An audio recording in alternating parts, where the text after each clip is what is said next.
You ever wonder what happens when you mix hot lava and chicken? Uh-oh. Weird. To be honest, the Technolade cameo is better than Rachel Zegler's entire career, or at least her previous one, because she has not only ruined her own career with her disrespectful remarks about the original Snow White movie, but it also looks like a disaster for her now that Jack Black is allegedly confronting her behind the scenes. Still, it feels good to say that. Anyway, enough yapping, let's get started, and I promise you that you'll want to stay because this one is insane. Let's talk about Minecraft, a movie that is based on a game where the main objective is to hit trees until you get a house. Despite critics' predictions that it would be a flop, audiences showed up and showed out. Kids were screaming in theaters like it was a rock concert, parents were laughing, and teenagers were showing up in full suits. It evolved from a film into a full-on event, a celebration of inventiveness, nostalgia, and unadulterated pleasure. The hilariously happy, crowd-pleasing adventure that was full with references was precisely what the Minecraft movie promised. Easter eggs and a clear knowledge of what made the game unique. Well, it's geared toward kids, but it didn't try to teach them a lesson or speak down to them. It simply asked, hey, wanna have fun for 90 minutes? And it was widely acknowledged that Jack Black had a key role in that achievement.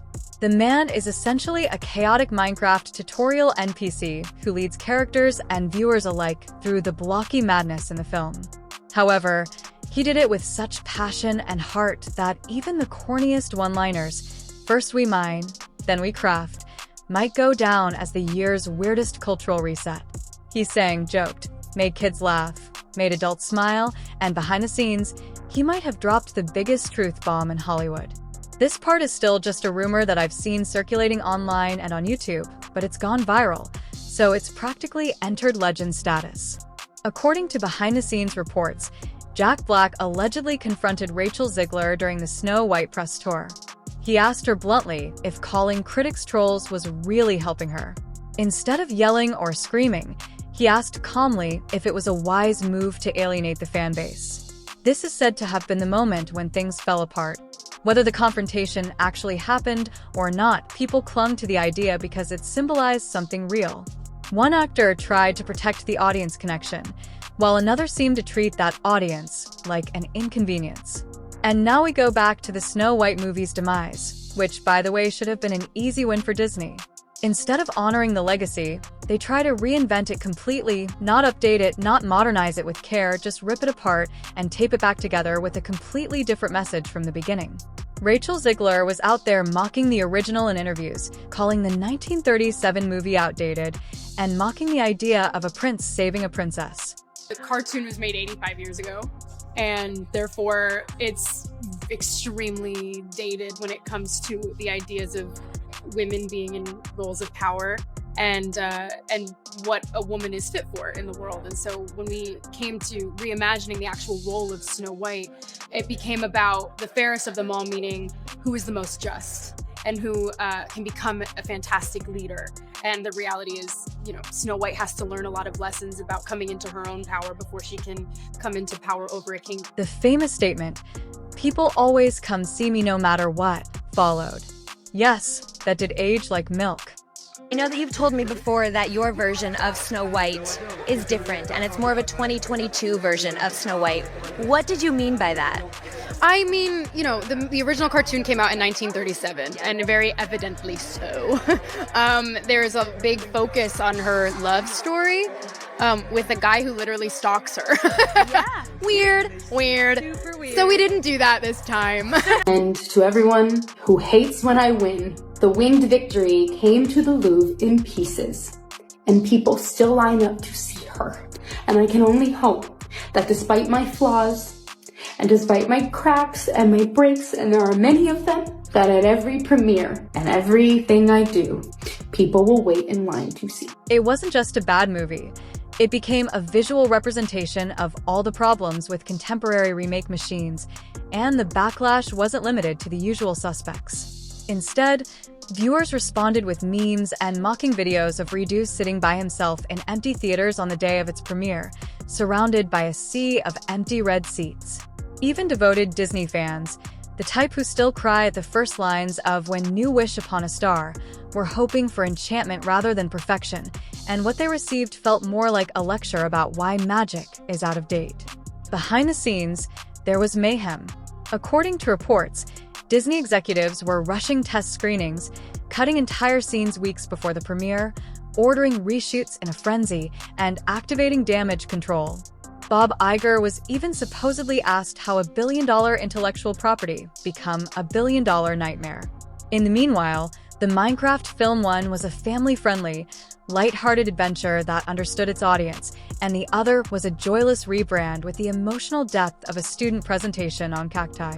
The thing is, audiences don't hate change. They don't hate modern values.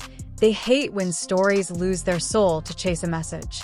A movie with no legacy pressure and a plot that could have easily phoned it in was soaring past expectations and made it over $300 million.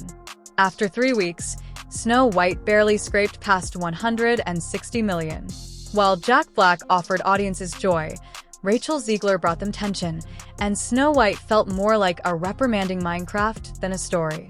The contrast between the two could not be more stark. Disney could have had a billion-dollar film.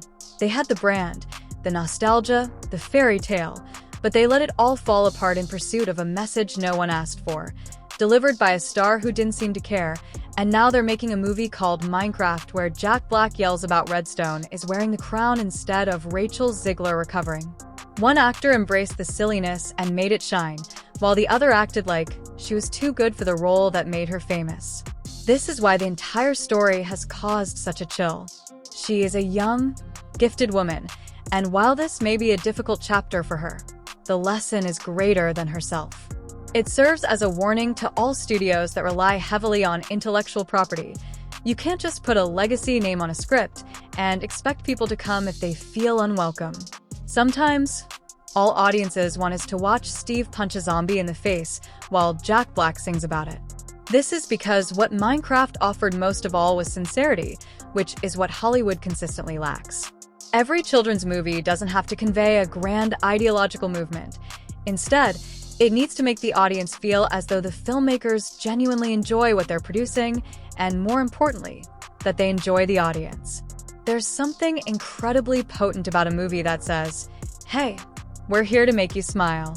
That's what Minecraft did, and the audience responded loudly. Meanwhile, Disney turned one of their most iconic stories into a symbol of arrogance, not just from one actress, but from an entire system that thinks it can steamroll fans' expectations, and still cash in that system is cracking, and Snow White might just be a film that finally forced Disney to face the music.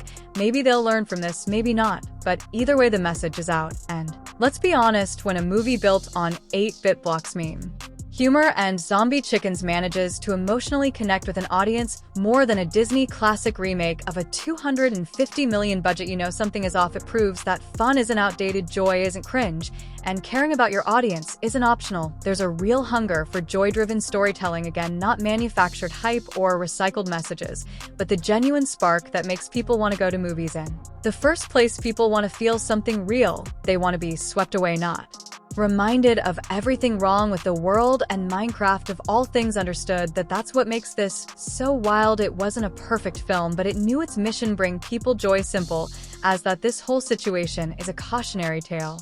Studios cannot continue to treat classic characters like clay to be shaped around social media trends. You can update a story without making fun of it, and you can elevate characters without making them into pretentious avatars for moral superiority.